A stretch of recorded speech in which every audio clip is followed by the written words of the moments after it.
mountainous region of Cordillera sits upon the richest natural resources and minerals in the Philippines and the world.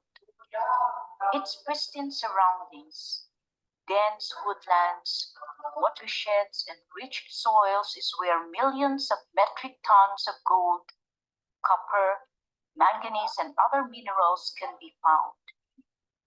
Its inhabitants are closely related indigenous peoples, collectively known as Igorots, enjoy Cordillera's richness, enabling them to sustain agriculture on mountainside rice terraces and to develop distinct and interweaved culture and traditions.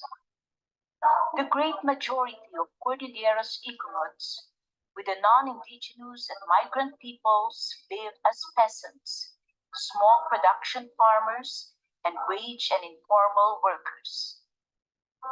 The Cordillera people pride themselves with a rich history of struggle against the World Bank-funded Chico dams and the timber logging project of the Cello Field during the Marcos dictatorship.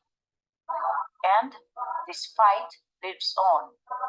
The promotion and defense of indigenous people's rights, human rights, social justice, and national freedom and democracy endure as challenges and attacks intensify today. Today's Cordillera is blanketed with more than 100 mining applications covering more than 900,000 hectares of land and more than 100 hydropower and geothermal power projects. Indigenous communities' voices are excluded as their rights to free, prior, informed consent are undermined. And in areas where mining and energy projects exist, heavy militarization occurs to silence any form of resistance. These violations of ancestral land rights, self-determination, mean ethnocide of the Igorots and the destruction of Cordillera's environment. As we see a rise in development aggression, rights violations escalate against the Cordillera Peoples Alliance, the forefront alliance of people's organizations, environmental, indigenous, and human rights defenders in the Cordillera. CPA leaders and members have been listed by state agents as terrorists, insurgents, and armed rebels in malicious cases. Although these charges have been dismissed, government instrumentalities led by the National Task Force to End Local Communist Armed Conflict continue to tag them as communist terrorist groups and enemies of the state. Targeting legitimate dissent and actions to uphold ancestral land rights, human rights, and environmental protection not only violates people's basic rights and freedoms, but undermines their work and endangers their life and safety. Health worker Rachel Mariano, 4 other human rights defenders, was jailed for 1 year due to made-up charges by the military. Leader of Ifugao Peasant Movement, Ricardo Mayumi, was extrajudicially killed in 2017 for opposing the entry of the mini hydro power project. Before his murder, he was subjected to intense harassment, vilification, and illegal surveillance by suspected military elements. Brandon Lee, a US citizen and Ifugao Peasant Movement volunteer, survived an attempted murder in his home in August 2019 by suspected state agents. He was seriously wounded and went under critical health status for weeks. Before his shooting, he was hounded by threats and harassment, even in social media. We need your help. Support Defend Cordillera PH online campaigns by creating materials to show the world Cordillera's challenges. Gather friends, families, and personalities to learn about Defend Cordillera PH and the Cordillera Peoples Alliance work. Organize activities and actions to express your solidarity. Bring Defend Cordillera PH to your government and state representatives, to civic organizations, churches, and international bodies. Ask them to push the Philippine government, the big companies and their funders to stop the attacks on Cordillera human rights defenders and to stop all plunderous projects in ancestral lands. raise funds for Defend Cordillera PH, support the legal battle and grassroots work to amplify the defense of the community for their land, life, and resources. The Cordillera people need you. Help us to strengthen global solidarity to defend the Cordillera against plunder and state terror. 1 week before I was shot, I was visited by the 54th Infantry Battalion. They were asking questions to my staff about my daughter, how much money was I making, where am I now? Hi Kapamilya, I'm Ginger Conejero, back with more headlines from VA. On Saturday night, Chinese-American Brandon Lee finally came back to U.S. soil, nearly 3 months after an alleged attempted assassination in the Ifugao province. Lee's family and friends suspect he had been targeted by the Duterte administration for his work as a community organizer. I was living in the Philippines for 10 years. I went to the Philippines to help indigenous peoples there for their human rights and to defend their land, life, and resources.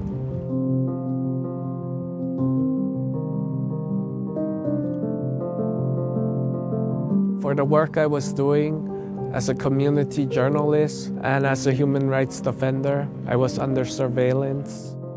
An activist or ordinary person can be found as being a terrorist just from speaking your mind. Anything that you say against the government can be considered terrorism. I can no longer walk, but I still have my voice. To the Filipino people back home, continue to fight back. I am certain that the bullets lodged in my spine were purchased with US tax dollars. Klase ng pagsasamantala at pasistang atake ni Duterte sa sambayanang Pilipino. People shouldn't be afraid. People should act now. They should take to the streets. I call on other non-Filipinos like myself to join in the solidarity with the Filipino people. Join me in taking a stand and saying, stop the attacks, stop the killings, stand with CPA, and US war crimes in the Philippines.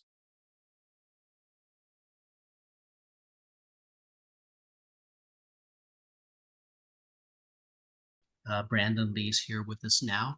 I'll read a little bit about his what he's been doing.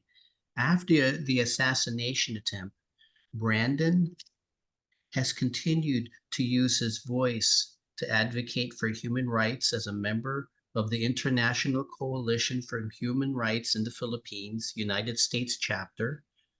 He was a recipient of the Center for Environmental Concerns Gawad Bayani ang Kalikasan, is that right? Award. It's the Environmental Hero Award in 2020.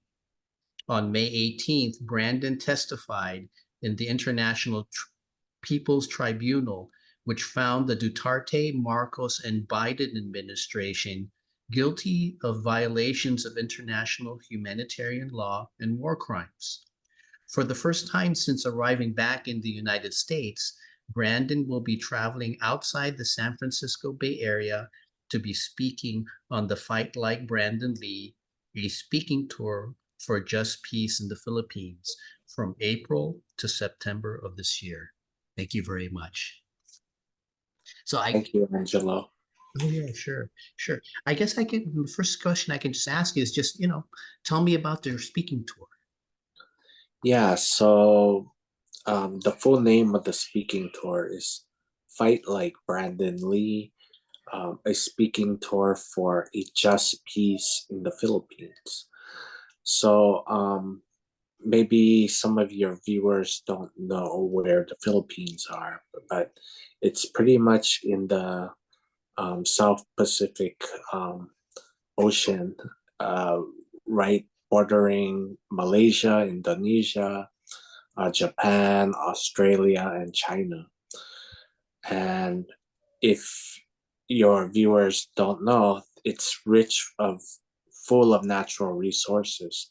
And like the Fen Cordillera video showed, the Cordillera region itself is rich with gold, silver, manganese, and even copper and nickel, which are being sought after, especially by the United States when they're trying to green their economy, when they're trying to build electric cars.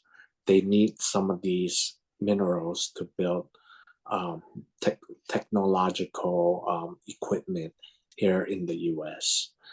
And so I'll be speaking about how the Igorot Indigenous people, where I served and lived with for those 9 years, how they are squatters in their own land, meaning it's their land, but the government is saying that no, actually it belongs to the government because anything higher than 18 degrees slope is owned by the government. And the government has been giving out these applications to mining companies, to dams, and to geothermal power companies, as well as wind farms.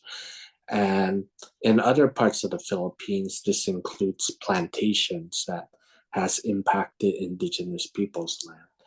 And throughout my speaking tour, I talk about the activists that I encounter and the stories of the people and why they're fighting for their land, why they're demanding land for the peasant who don't actually own their own land. They only make 10 cents or 10 pesos a day, which is less than 10 cents a day in, yeah.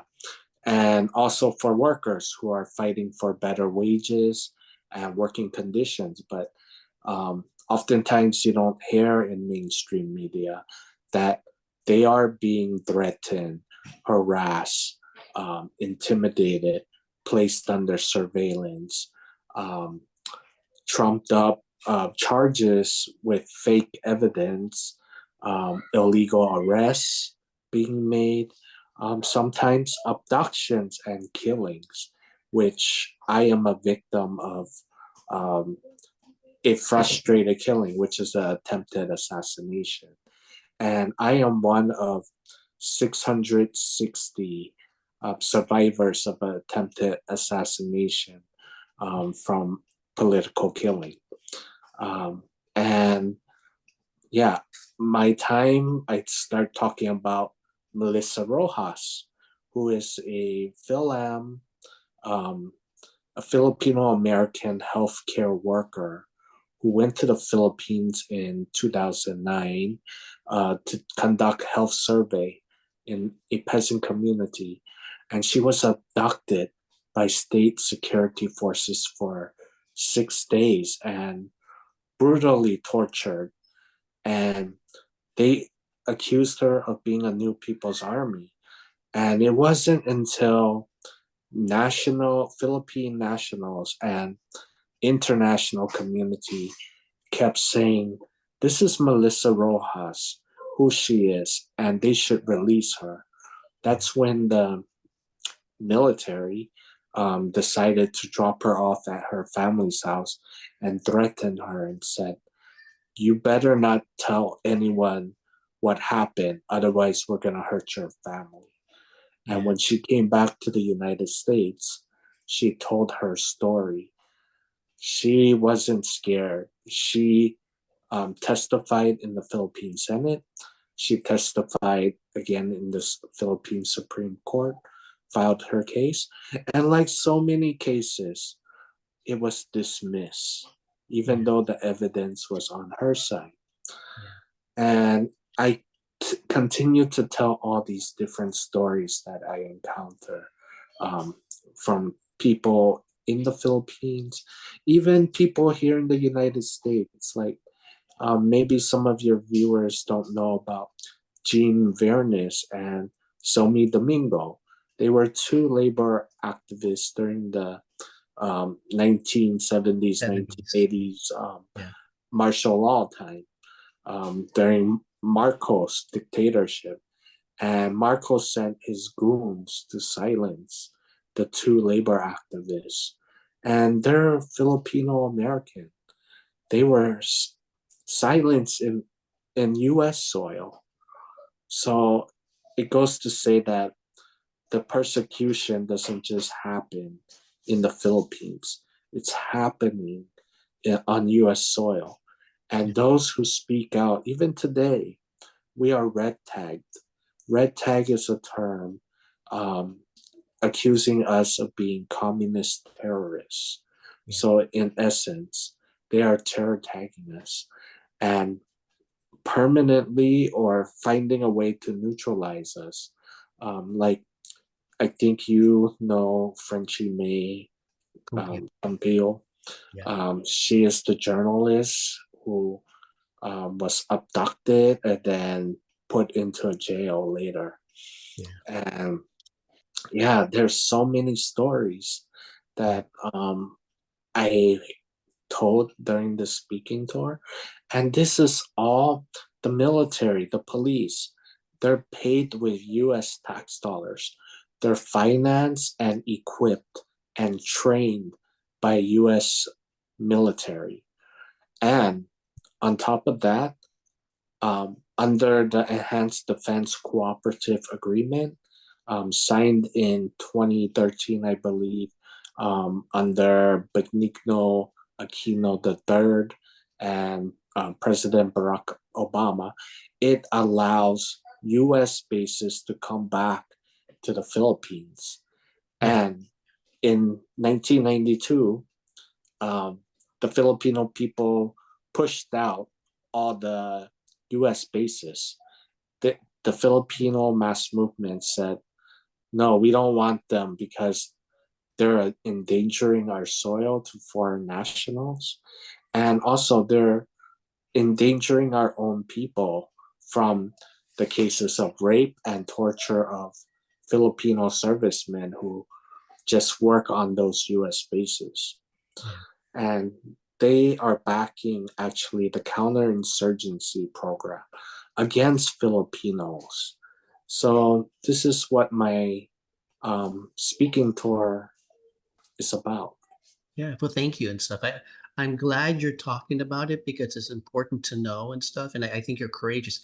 It sounds very similar to what happened in Latin America. There was something called the School of the Americas, where they would train right-wing paramilitary forces. It sounds similar to what's happening now in the Philippines. So, I'm curious. What cities will your speaking tour be at? And for somebody, what would if somebody wants to know if you're speaking in their area, how would they find out? Okay, one, they can visit the website justice, the number 4, brandonlee.org. That will, you can go there and look at the top menu item, go to Brandon's speaking tour, and it will show up. And the second is you can go to iChirp, ICHRPUS.org to find out more about the speaking tour. My next stop is actually tomorrow. I'll be speaking at the Stanford encampment. And then after that, I will be going to Portland on the 6th. And there's a speaking engagement on the 7th, 8th, and 9th. And then I'll be headed back on the 10th. And if that flight goes well to Portland, I'll be going to Hawaii for the Rim of the Pacific naval exercises that the US and 26 other countries participate in their military exercises, which they do mock battles which sink ships, and those ships actually does a lot of environmental damages, and a lot of the sea turtles, the dolphins, they get impacted by these military exercises. In fact, the U.S. Naval fleet are employing dolphins to seek out mines in the ocean, Well, I didn't know which that. puts them in danger. Wow. And so, yeah, I will be going to Hawaii if Portland works out. In terms of the safety of my wheelchair on the plane, because actually thousands of wheelchairs get damaged every month on airlines. And that's something that the disabled community has been fighting for, Okay. to make sure that our wheelchairs are our lifeline and that the airline should respect it. Oh, okay. Oh, that's good. That's good. I recently saw a documentary about the Crip Camp, I guess. It was about the disability rights movement and stuff. So that's cool.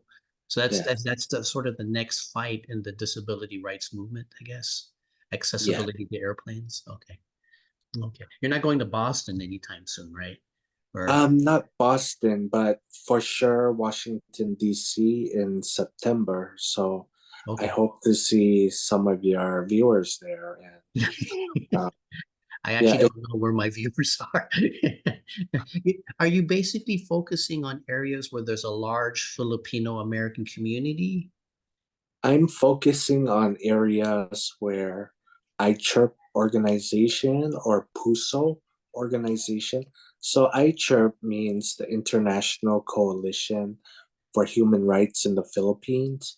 And there's chapters all over the world, in Europe, in Australia, in Taiwan, all over Asia, South America, and I believe they're trying to expand in Africa too. But aside from the iChirp, there are PUSO organization. PUSO in Filipino means heart, and the acronym is Philippine U.S. Solidarity Organization, because we want to build people to people relations with the oppressed, marginalized, exploited peasant and indigenous communities in the Philippines. Oh, okay. Well, thank you for doing that. Thank you. Can you tell me a little bit about the human rights situation right now in the Philippines? Oh yeah, like I mentioned, uh, when peasants just demand, like, they don't own the land that they tilled for generations. They're giving a lot of the products that they till to the landowner, and this is done for generations just for meager payment that they can't use for healthcare and education and transportation, just a basic human rights. And the workers, like, I tell stories about the Nestle workers that I encounter, how when they were fighting for better rights, the government silenced their labor leader. And then they waged a "there's blood in your coffee" campaign. Yeah. And the Philippines is well known to drink Nestle coffee, as Oh, well as like Nestle ice cream. okay. But yeah, so there's a lot of things. Like right now, Marcos wants to change the charter. Um, he wants charter change. Charter change. Yeah, Um, that's the big thing right now. yeah, for the Constitution, for making it that more foreign direct investment comes into the country, and pretty much giving up the Philippine national industries to foreign control. And those foreign control can get 100% profit, just like they did with the Mining Act of 1995, which opened up the whole country to foreign mining investment off of indigenous people's land. Yeah. And when indigenous people protest that, they're met with the full force of the state. And that's continuing now with the abductions of Dexter Capuyan and Bazu de Jesus, who are Dexter was the chairperson of the League of Filipino Students, UP, University of the Philippines Baguio chapter in the 1980s. And he continued his activism. And for that, he was abducted. And the same with Dexter, who was out of college. He was a student leader. He wrote for the student newspaper, and then he joined the task force for indigenous peoples. And last April 28th, 2023, both of them were abducted after like getting health a checkup. And yeah, unfortunately, they're still missing. And the government has surfaced their pictures saying, oh, these are terrorists. But so we know that they have the two. They just haven't surfaced them to the families. And this same pattern has happened during martial law, and it has happened subsequently with all presidents after. Yeah. So that's the abductions. And then there's aerial bombings happening all over.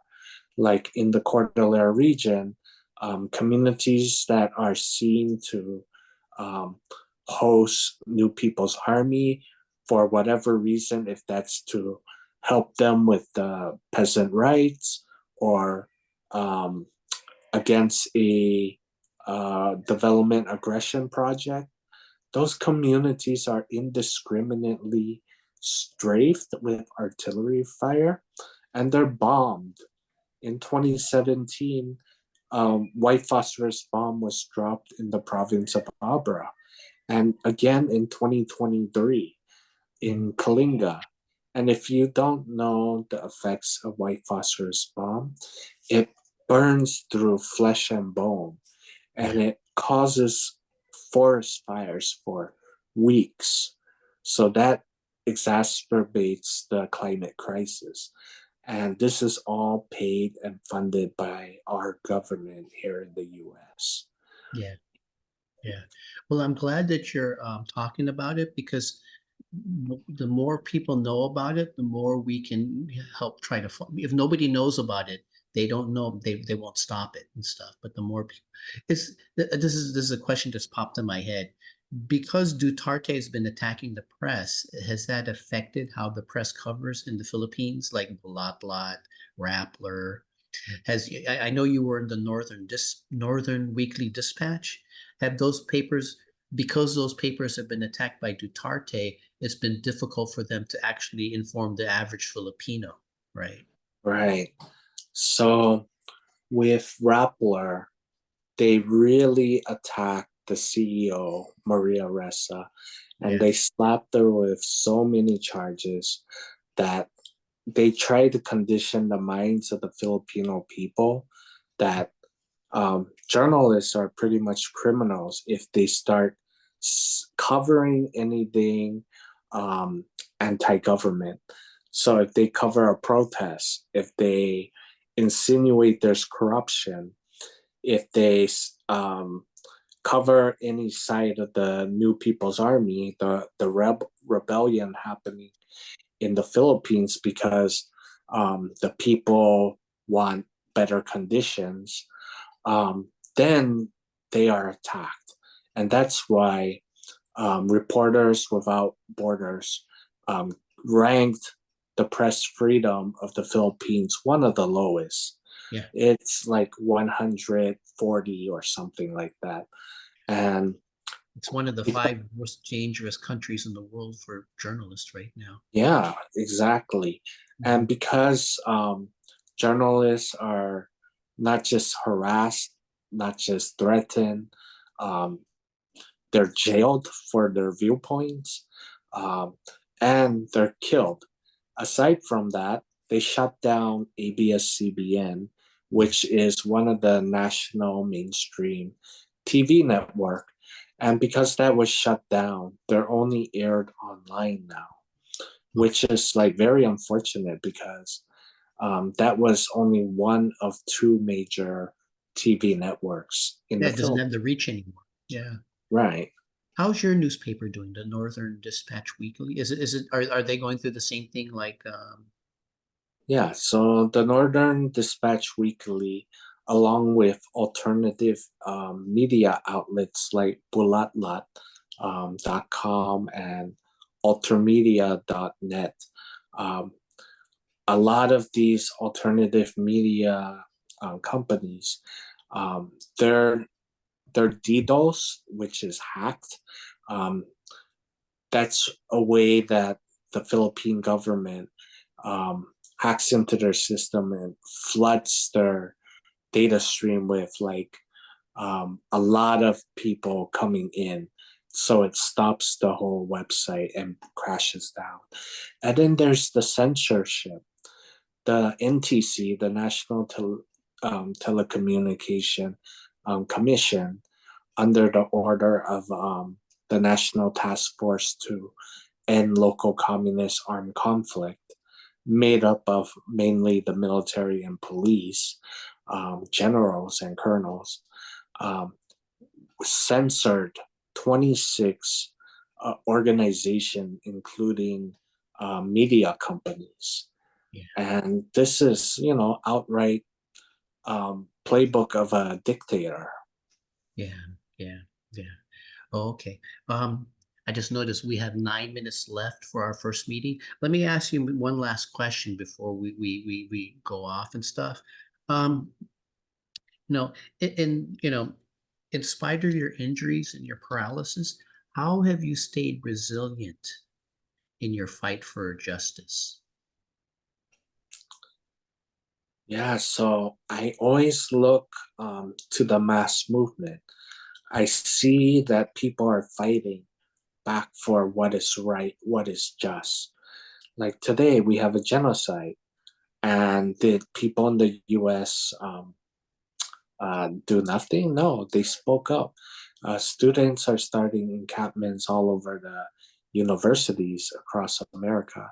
And then there are direct actions that I've seen where people have shut down economic activity, letting government, letting society know that we don't want our tax dollar funding genocide, funding the killing of 15,000 children and counting, funding the killing of almost 40,000 Palestinians, disabling them like myself. And, if all your hospitals are bombed and your telecommunication networks are bombed and you have nowhere to communicate and your electricity and water system doesn't work anymore, that's systematic killing. Yeah, And I think the big thing is trying to stop famine. yeah, And that's such a an immediate thing to try to stop. yeah. And you know what? The Marcos administration has gone along with the US and all this. And they are the third highest purchaser of Israeli weapons around the world. And they have bought tanks. What will the Philippine government do with tanks? It can only be used for like urban warfare. And there's no. Are the tanks used in the rural areas, or I'm curious and stuff because Yeah. Okay.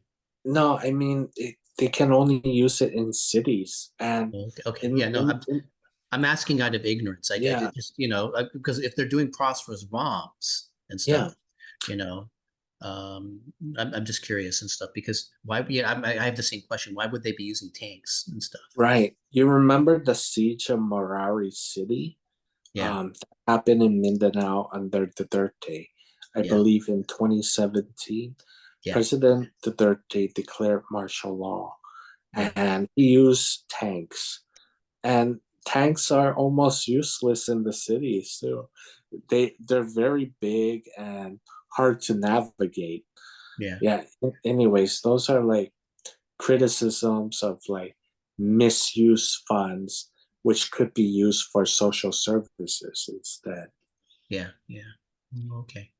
Okay. So, okay. Well, you know, we still have 6 minutes. Let me see. Would you like to ask answer one more question? Or I think what I want to ask you is, what are some of the challenges that you've been facing to try to get accountability for the attack against you, and also the various human rights violations in the Philippines? Do you have time for that, or do you want to wait till the Yeah, next video? sure. I can try to answer that now.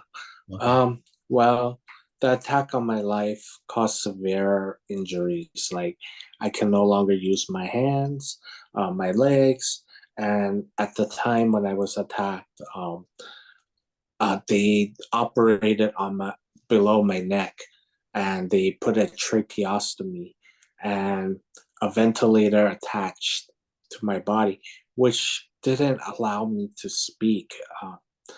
And for those 2 months I was in the Philippines after the attack on my life, I wasn't able to file a case. I was only able to make an affidavit, and that was about it. And the Commission on Human Rights in the Cordillera region, which is like the government's human rights body, which they conduct investigation on state-sponsored violence, and they looked into my case and said yes, there was a violation to my right to live, and but they didn't fully conduct the investigation because everyone they subpoenaed failed to show up. And because of that, they said, well, one, red tagging should never have happened. And then two, we have to compensate you, but it didn't state which Philippine government body will compensate me. And then lastly, they said we have to archive this case, meaning we don't have enough evidence, so we can't continue it. But when you And say archive, can they redo it once you get the yeah, evidence? Is that what archive means? yes, exactly what you're saying. They can restart the investigation with new evidence.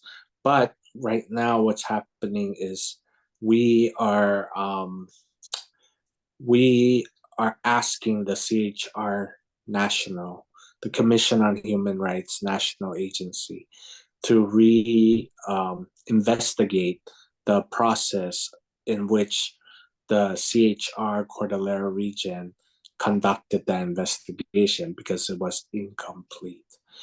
And based on that investigation, they might already restart that process and reinvestigate.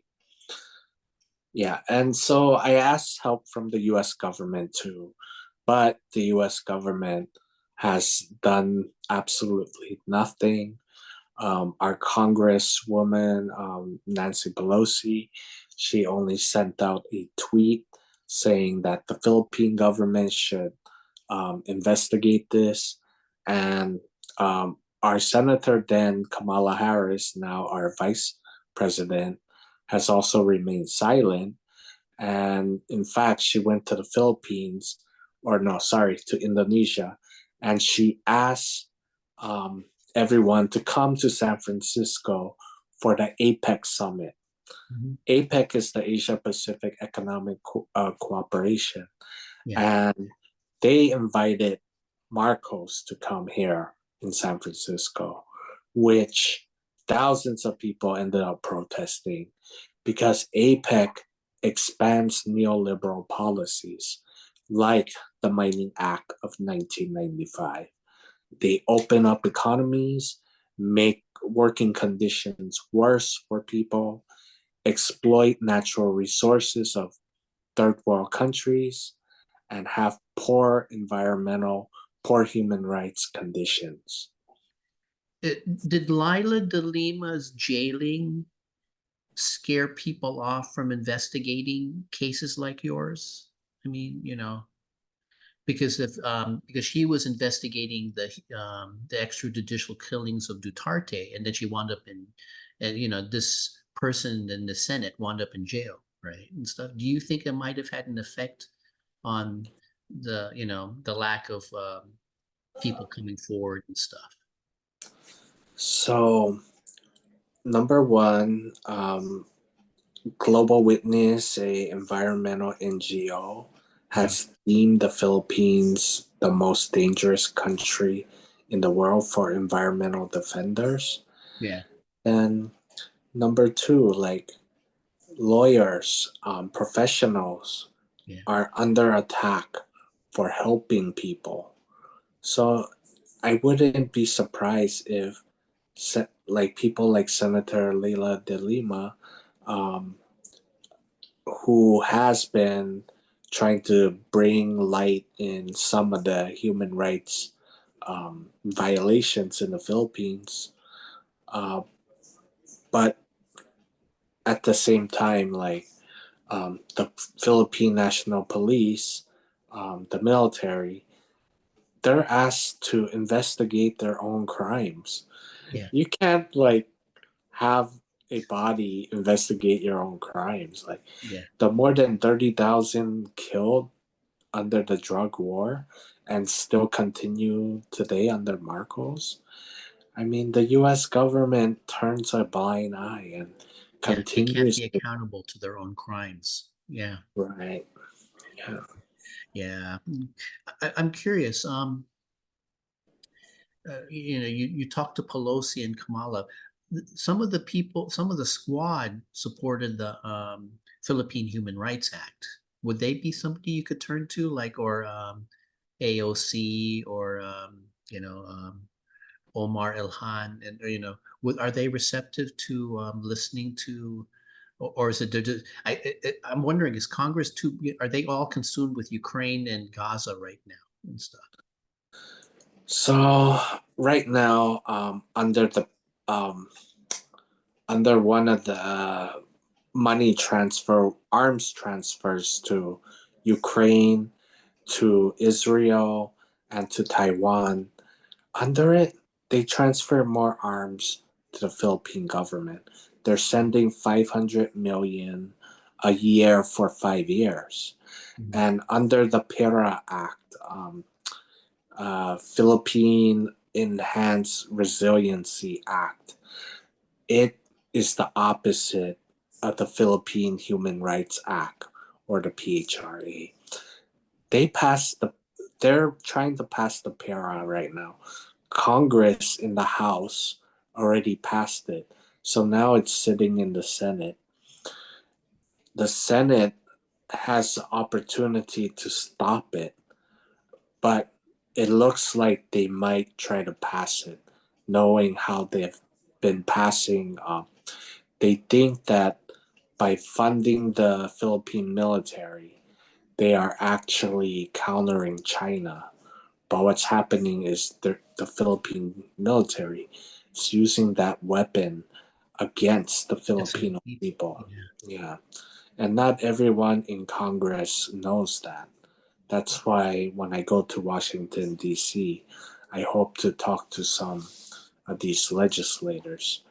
But it's not the legislators that we should be aiming to talk to. We should be aiming to talk to people, everyday people, whose money is being used on warfare instead of affordable housing, affordable health, quality education Yeah. for all. So these are the people we should be talking to. Yeah. Okay. Well, thank you. What do you want the international community to know about the human rights situation? Is it basically the same thing that you want the American people to know? Correct. We need to build people to people relations to support what's actually happening on the ground, to condemn like those killings, to condemn the human rights violations. Because I wasn't able to mention it earlier, but it's not just threats, harassment, intimidation. There's also sexual violence being conducted by both the Philippine military and the US military, and which is one reason why we want the Philippine Human Rights Act to pass, because that would constrain, cut all military funding to the Philippine government. Um, that's stopping any kind of weapons transfer, stopping the trainings. That because the Philippine military and police are conducting a lot of the human rights violations, um, until those perpetrators are accounted for, we won't give them a single dime of our hard-earned taxpayer dollars. Yeah. So that's one. And of course, telling these stories about what's happening there. That's another. Yeah. So it's basically grassroots organizing efforts and stuff. Right. Okay. Yeah, that's good and stuff. Yeah. Susan Wild was representative who sponsored this Philippine Human Rights Act. She could be another person you can talk to. I was surprised because she's from New Jersey. I didn't realize there were a lot of Filipino Americans in New Jersey. So, so I was surprised that she sponsored it, but I'm glad she did. Wow, I didn't know she's from New Jersey. All I knew she's in Pennsylvania.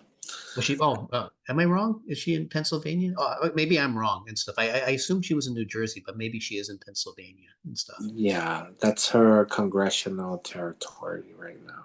Oh, okay. Yeah, I was wrong. I was sorry about that. It's been a while since I've heard about the Philippine Human Rights Act and stuff, but I admire her for. Are there a lot of Filipino Americans in Pennsylvania, or? I think there's a group out there. Yeah, there's a decent amount. Oh, okay. So, I'm curious. So that would be basically it for the message to basically the same thing for the international community. It was just to build person by person, community by community, more knowledge about what's going on. Right, and yeah, that even in Europe, there are European companies going in to the Philippine, Australian companies, even Chinese companies. They all want a piece of the land and the resources that the Philippines has to offer. And because people are pushed off their land to look for better opportunities, in 2010, it was 4,000 people leaving the Philippines every day. Today, it's almost double that number. Yeah, It's yeah, more than 7,000. And yeah, we just want people or governments to stop exploiting um, people for their hard-earned labor. yeah. Yeah. I think it's sort of. I read. Correct me if I'm wrong and stuff. I think Marcos started the first Marcos started the overseas Filipino thing where they got Filipinos to go overseas because the economy just couldn't find jobs for people and stuff. And Right. it never and that problem has never ended. I don't know how much remittances overseas Filipino workers bring to the Philippine economy, but it's a lot. And without those remittances and stuff, the Philippines would be in a mess and stuff. But then that means um, separation of families, workers in countries where the labor laws don't cover them and stuff, exploitation and stuff. So, yeah, yeah, it's like a pyramid, right? Yeah, you're right. Not a pyramid, dominoes, Yeah, you're right. Marcos Sr., the one that had a martial law and started the dictatorship in the Philippines, he started the labor export policy, which it's pretty much government pushing Filipinos to leave to look for better opportunities abroad instead of protesting and rebelling against the government. He wanted to um, find other ways to exploit their labor so that the money coming in will be used by the national government. Yeah, yeah. Okay. Well, going forward, I'm curious. what are your plans and goals for your activism and for your pursuit of and for the pursuit of justice and the human rights situation in the Philippines? So I will continue to speak out as long as I have a voice, just like Melissa Rojas has. Melissa Rojas also testified in the International People's Tribunal. Yeah. She testified in Philippine Congress. I have done that too when Senator Padnilio Lacson, the former police general, who's now a senator, held a hearing on red tagging. And I testified as a resource person or as a witness to the impacts of red tagging. And, this is happening at a rampant pace. And why it's not being covered is it's mainly what you were saying before, that the Philippine government has red tagged and censored Philippine journalists, thereby eliminating voices to be heard from the news outlets. Yeah. Yeah. Yeah. Well, I'll try to use my cartoons to highlight it. It's just I'm not in a newspaper anymore, so I don't know. I kind of miss having a Filipino American readership and stuff. So I don't know how effective I am, but I'll try to use my voice. Try to use my voice to amplify your voice and stuff. Yeah, Yeah. thank you. I just amplify the voices of the Filipino people. Like um, the Fight Like Brandon Lee speaking tour is actually the Fight Like the Filipino speaking tour, Fight Yeah. Like the Palestinian speaking tour, Fight Like the Igorot speaking tour. Uh-huh. Just fight like the oppressed, exploited, marginalized, and poor people speaking tour. Well, thank you for doing that and stuff. So, I guess my last question, how can others support your cause and how can others support the fight for human rights in the Philippines? Yeah, so we touched upon the theme of building people to people solidarity. If your area has a iChirp, if especially if you're not a Filipino, um, join the iChirp organization. Join PUSO.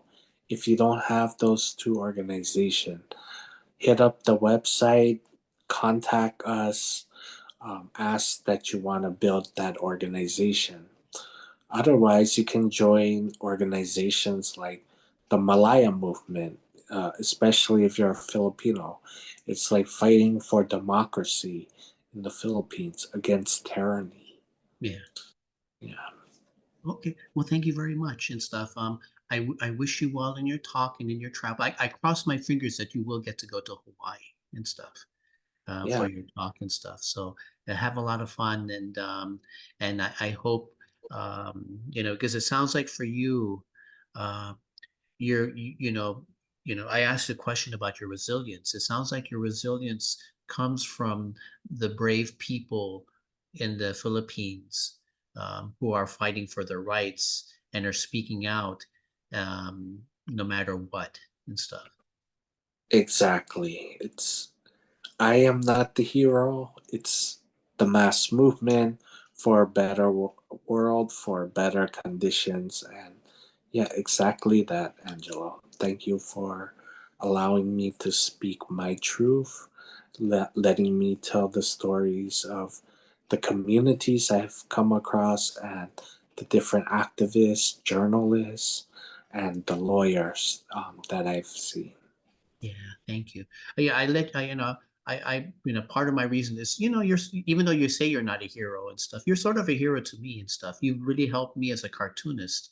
A lot of the stuff that you talked about, I didn't know about until I talked to activists like you and stuff because the even and then I discovered through you guys I discovered Bulatla, Rappler, newspapers that give me some information on what's going on that at least is not covered in American newspapers and stuff. And even Filipino American newspapers and stuff, they don't really cover it, but it's important to know. So thank you. It is. No, thank you, Angelo, for allowing me to speak to your audience. Okay, yeah. So, okay, thank you. And yeah, I'm wearing this Boston Celtic shirt and stuff. And my Brandon didn't mind and stuff. I'm just excited that we're in the finals this year. So, Yeah. any Filipino Americans, go Celtics. So, thank you. So, okay.